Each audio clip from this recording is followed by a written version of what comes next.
आए जिनके पास खुदा का कलाम है, गिनती की किताब खोलेंगे,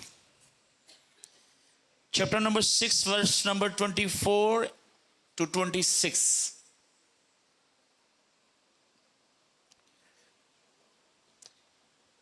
ये जो हवाला अभी हमने पढ़ा है, ये खुदा ने मूसा से कहा कि तो हारून और हारून की औलाद से जो कहानत करते हैं उनको ये सिखाना कि जब वो इस्राएल को बरकत दें या दुआ दें, बरकत के अल्फाज बोलें, तो ये अल्फाज तूने बोलने हैं। और ये अल्फाज मूसा के मुंह से नहीं निकले। गिनती 6 बाब 24 से 26, ये बरकत के अल्फाज खुदा के मुंह से निकला।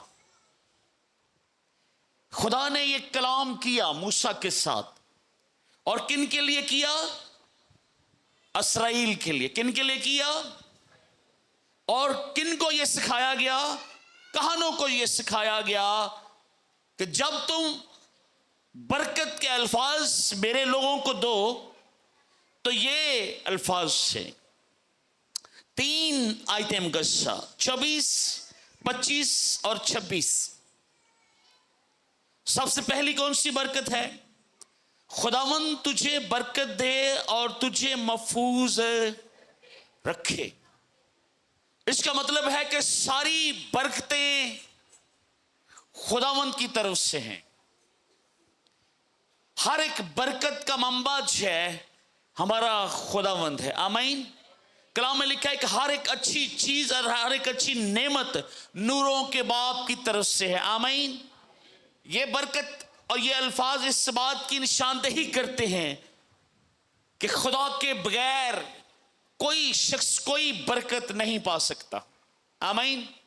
कलाम मुकद्दस में लिखा है ज़बूर 127 में, अगर खुदावंद ही घर ना बनाए तो बनाने वाले की मेहनत अब से। अगर खुदा ही शहर की हिफाजत ना करे तो निगहबान का जागना अब से। औलाद के मतलब लिखा है कि औलाद खुदावंद की तरफ से, मतलब हर एक चीज जो आपके पास है वो खुदावंद की तरफ से। आमीन।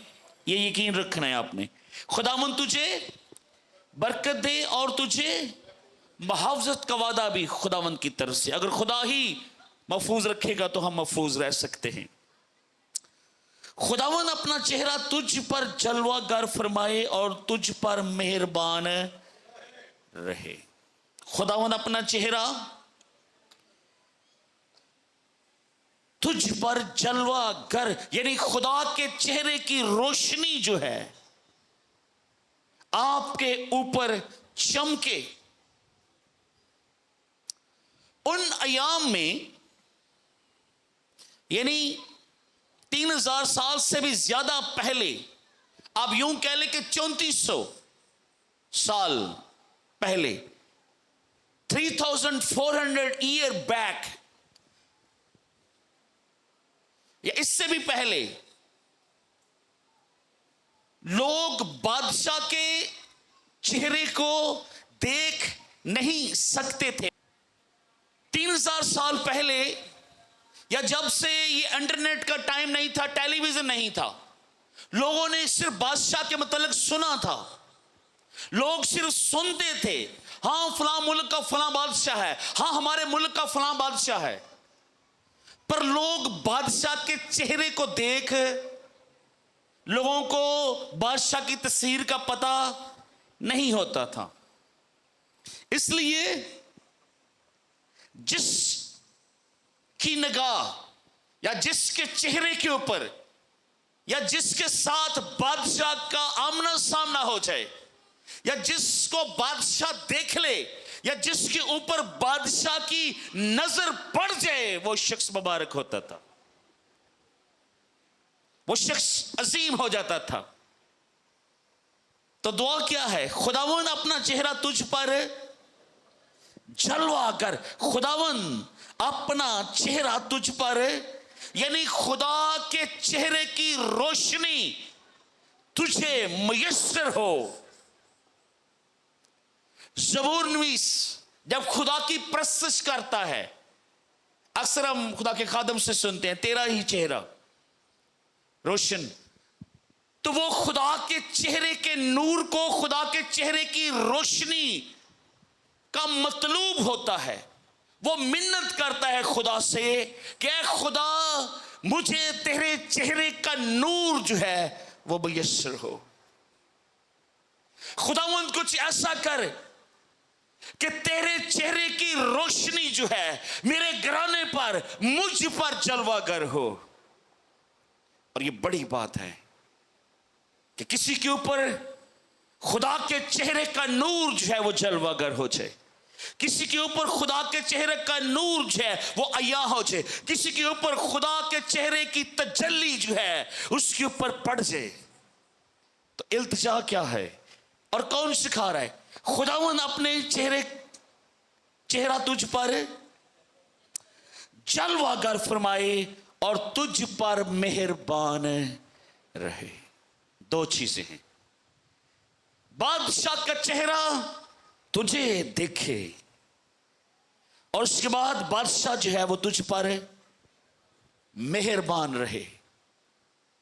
ये दुआ है, ये इल्तिजा है, ये दरख्वास्त है। 26 आयत में लिखा है, खुदावंद अपना चेहरा तेरी तरफ मुतवज्जो करे और तुझे सलामती बख्शे। आमीन। खुदावंद अपना चेहरा तेरी तरफ देखे, मतवज्जो हो खुदा, यानी बादशाह तेरी तरफ। और अगर बादशाह किसी की तरफ मतवज्जो ना हो तो इसका मतलब है कि बादशाह खफा है, नाराज है।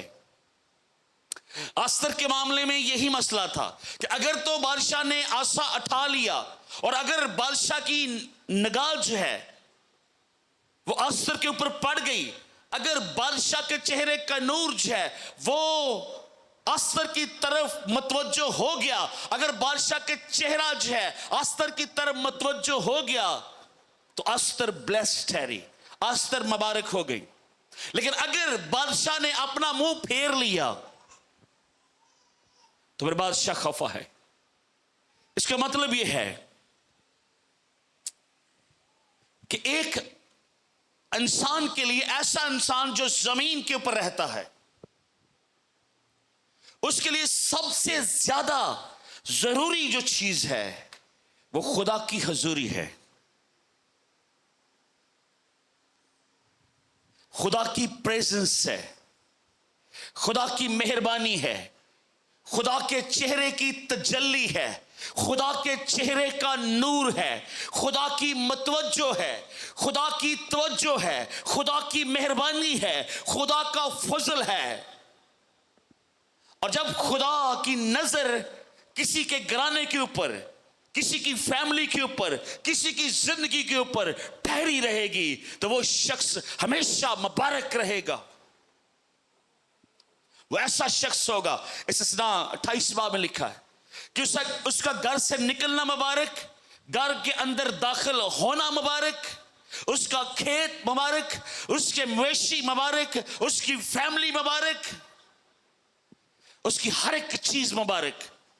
उसके दुश्मन उस पर वार करने के लिए एक तरह से आएंगे पर 7 दरवाजों से, 7 रस्सों से भागेंगे, उसके मुखालफिन उससे शिकस्त खाएंगे। वो ऐसा मुबारक शख्स होगा और वो ऐसे दरख्त की मानंद होगा जिसकी जड़ें नदियों के करीब हैं। आमीन। तो सबसे अहम एक इंसान के लिए जो जमीन पर है क्या चीज है? The presence of the Lord. खुदावंद की हुजूरी एक इंसान के लिए सबसे ज्यादा अहम चीज है। तो क्या दुआ की जा रही है? खुदावंद अपना चेहरा तेरी तरफ मतवज्जो करे, यानी बादशाह अपना मुंह तेरे वल फेरे, तेरे वल वेखे, तेरी हालत ते निगाह करे, तेरे दिल के ऊपर निगाह करे, तेरे आंसुओं को देखे, तेरे सर पे बादशाह का हाथ हो, लश्करों के खुदा की नजर तुझ पर ठहर जाए। खुदावन अपना चेहरा तेरी तरफ मतवज्जो करे और तुझे सलामती। जब खुदा की नजर किसी के भी घराने के ऊपर होगी तो उस घर के अंदर सलामती होगी। आमीन आमीन। पिछले संडे मैं दुआही के मतलब सिखा रहा था और आज ये छोटा सा जो हवाला मैंने लिया है और मैं आपको एनकरेज करना चाह रहा हूं, हौसला अफजाई आपकी करना चाह रहा हूं कि अगर आपके पास बहुत ज्यादा अल्फाज नहीं बोलने के लिए, अपने घराने के लिए, अपने बच्चों के लिए, अपनी फैमिली के लिए, अपने शोहर के लिए, अपनी बीवी के लिए, अपने अजीजों के लिए, अपनी जॉब के लिए, अपनी हेल्थ के लिए, तो ये दुआ है। मैं ये नहीं कहूंगा रट्टा लगा लें, ये बहुत पावरफुल अल्फाज है और 3,500 साल से ये अल्फाज बरकत के लिए कलीसियाओं में, जूशिज्म में, इसराइल में मसीहत का जब से आगाज हुआ है, ये अल्फाज बरकत के लिए बोले जाते हैं। आज इस हैकल से ये कलाम साथ लिखकर जाएं और कलाम क्या है? खुदावन तुझे, मेरे साथ हैं, बोलोगे नहीं तो रटोगे कहीं। खुदावन तुझे और तुझे, खुदावन अपना चेहरा तुझ पर और तुझ पर, खुदावन अपना चेहरा तेरी तरफ और तुझे सलामती। छोटी सी दुआ है, just few words, few sentence, छोटा सा कलाम है, छोटा सा हिस्सा है और ये अल्फाज खुदा के अपने मुंह से निकले हैं। और अगर आप सोच रहे हैं कि ये अल्फाज तो सिर्फ कहानों के लिए है, हम कैसे कह सकते हैं ये सिर्फ पादरी साहब वर्ड ऑफ बेनेडिक्ट या बरकत के अल्फाज बोल सकते हैं, हमारे लिए तो है नहीं।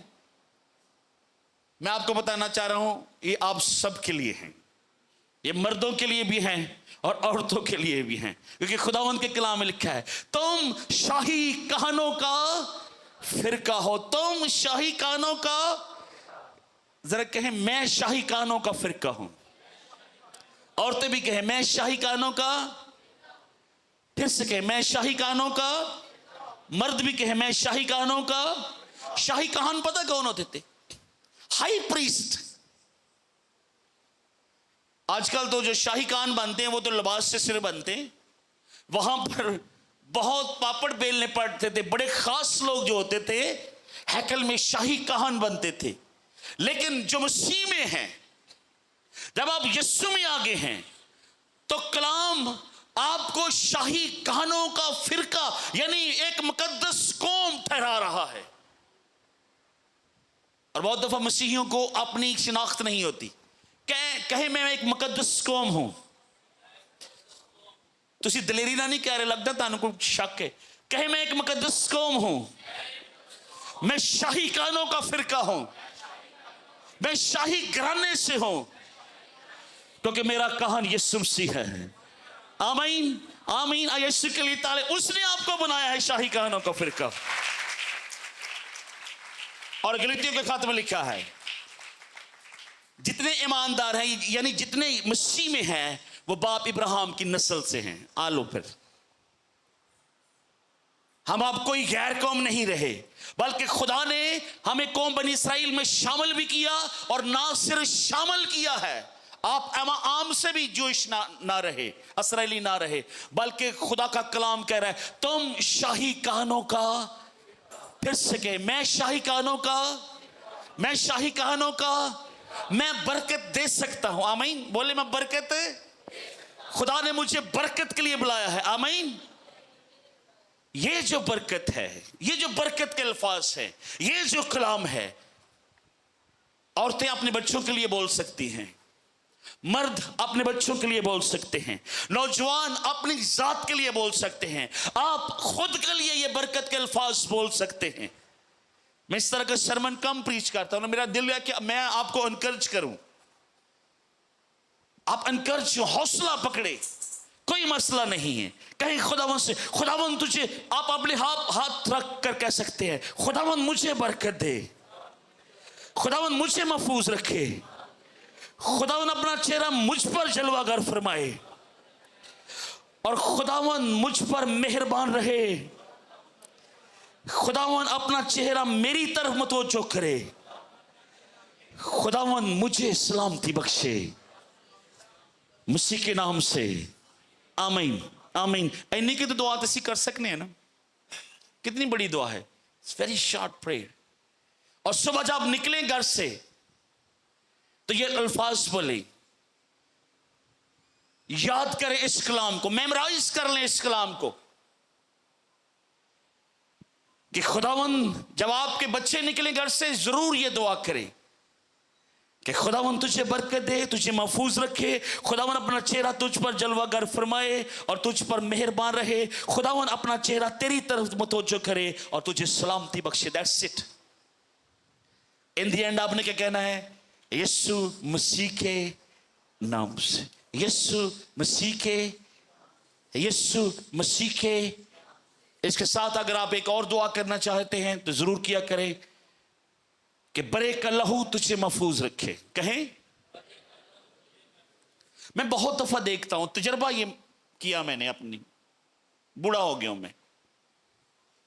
पहले हम बड़े थियोलॉजी डॉक्ट्रिन कलाम को बहुत ज्यादा उस तरीके से देखते थे, लेकिन जब प्रैक्टिकली चीजों को देखना शुरू किया तो बहुत दफा पता चलता है कि आपकी बरकत के खिलाफ कितने लोग हैं। अगर आप ग्रो कर रहे हैं, अगर आप खुदावन में बढ़ रहे हैं, अगर आप दुनिया में सरफराजी पा रहे हैं, अगर आप तरक्की कर रहे हैं, अगर आपके बच्चे ब्रोमंद हो रहे हैं, अगर आपके बच्चे प्रॉस्पर हो रहे हैं, अगर आपने गाड़ी ली है, अगर आपने घर लिया है, अगर आपके बच्चे सेहतमंद हैं, अगर आपके बच्चे खूबसूरत हैं, अगर इवन आपने कपड़े अच्छे पहन लिए हैं, देयर इज इविल आइज। वो जो बुरी नजर है वो कर्स है, जिसको आप जेलसी की स्पिरिट्स कहते हैं, और वो लोगों को मार देती है।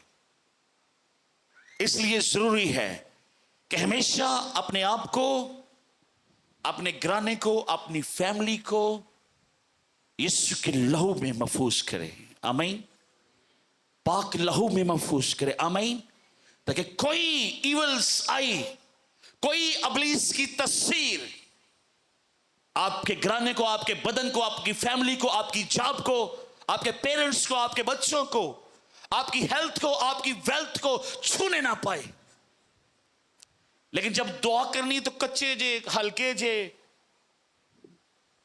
आधे से ईमान के साथ नहीं करनी। फिर ये मांगना है खुदा से, कहना है, बोलना है आपने कि वाकई इस्राएल का खुदा और उसका कलाम जिंदा है, और ना सिर्फ जिंदा है बल्कि कलाम जो है वो काम करता है। आमीन आमीन। कलाम जो है वो बोलता है। आमीन। कलाम में जिंदगी है। आमीन। कलाम सुनने से ईमान पैदा होता है। आमीन। कलाम सुनने से मोज़े हो जाते हैं। आमीन। कलाम सुनाने से भी मोज़े हो जाते हैं। आमीन। कलाम सुनाने से जिंदगियां तब्दील होती हैं। आमीन। कलाम बोलने से गुनाहगार निजात पाते हैं। आमीन। पतरस ने क्या किया था? कलाम ही सुनाया सी, हजारों की तादाद में लोगों के दिलों पर चोट लगी। बड़ा मोज़ा, वो अपनी जुबान में बोल रहा था, लेकिन हर सुनने वाले को यह सुन रहा था कि ये मेरी बोली बोल रहा है, ये मेरी जुबान बोल रहा है। इसलिए जरूरी है कि कलाम को बोला करें, बाइबल पढ़ा करें, कलाम बोला करें। बोलना बड़ा जरूरी है। एक मेरा ही शिगिर्द मुझसे एक गवाही शेयर कर रहा था, यंग एचू की।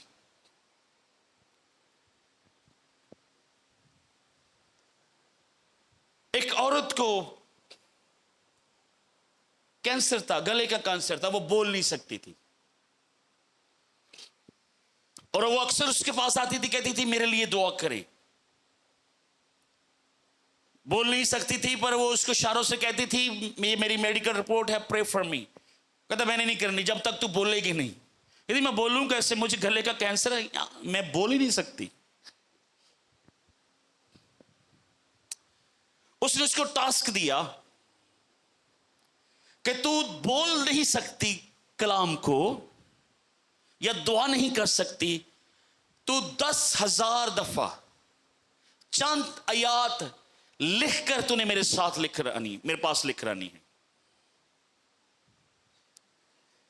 और लिखना क्या है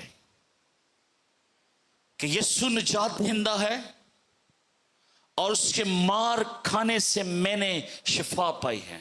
आमीन आमीन। यीशु निजात दहिंदा है और उसके कोड़े खाने से, उसके मार खाने से मेरे बदन ने शिफा पाई है। कहते लिख लिया। वो लिखती रही, जैसे जैसे वो लिखती रही वो कलाम उसके जहन पर, उसकी बॉडी पर असर करता रहा कि यीशु के मार खाने से मैं शिफा पाता हूं। और जब वो लिख कर ले आई, पूरा टास्क उसने 10,000 दफा लिख दिया, तो उसको कहती, बोलती है वो, अब मेरे लिए दुआ करो, ये देखो मैं लिख रही हूं। उसने कहा अब तू हील हो गई, अब तुझे दुआ की जरूरत नहीं है। कितने लोगों को मेरी बात समझ आई? वो ईमान जो है, ये कलाम में क्या लिखा है? ईमान सुनने से पैदा होता है और सुनना मसीह के, ईमान सुनने से पैदा होता है और सुनना मसीह के। तो जब आप कलाम आपके मुंह से निकलेगा, गैर कौम वाले उसको नाम लेते हैं वो शाफी, क्या आप नहीं कह सकते यीशु शाफी है? और यीशु ही तो सही शाफी है।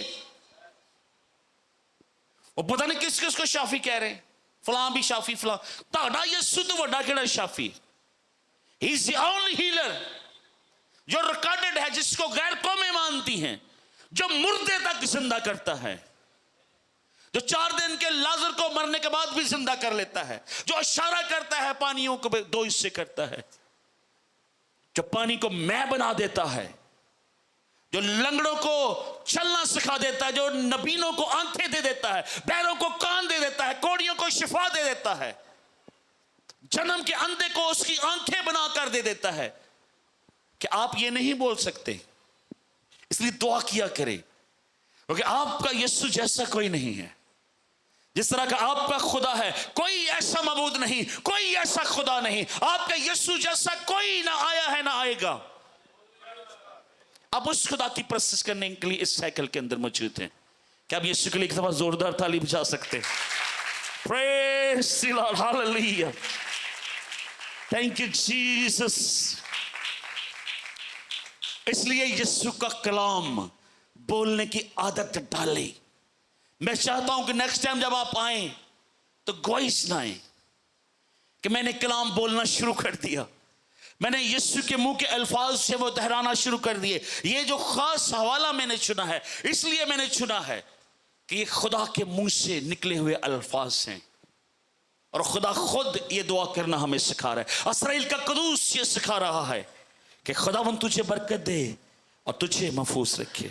खुदावन अपना चेहरा तुझ पर जलवागर फरमाए और तुझ पर मेहरबान रहे। खुदावन अपना चेहरा तेरी तरफ मुतवज्जो करे और तुझे सलामती बख्शे। आमीन आमीन। क्या हम चंद लम्हों के लिए दुआ कर सकते हैं? और मैं ये चाहूंगा कि इस दुआ के बाद अगर आपकी जिंदगी में यीशु ने छोटा सा भी काम किया है गुजरे अयाम में, जिस शख्स की जिंदगी में काम किया है यीशु के जलाल के लिए, कुछ भी खुदा ने आपको मुहैया किया है, खुदा ने आपको बीमारी से चंगाई दी है, खुदा ने आपकी औलाद को ब्लेस किया है, खुदा ने आपके घराने में कुछ भी काम किया है, तो उसके जलाल के लिए आप आए और गवाही शेयर करें। आए, थोड़ी देर के लिए शुक्रगुजारी के अल्फाज आपके मुंह में होने चाहिए। Jesus hallelujah.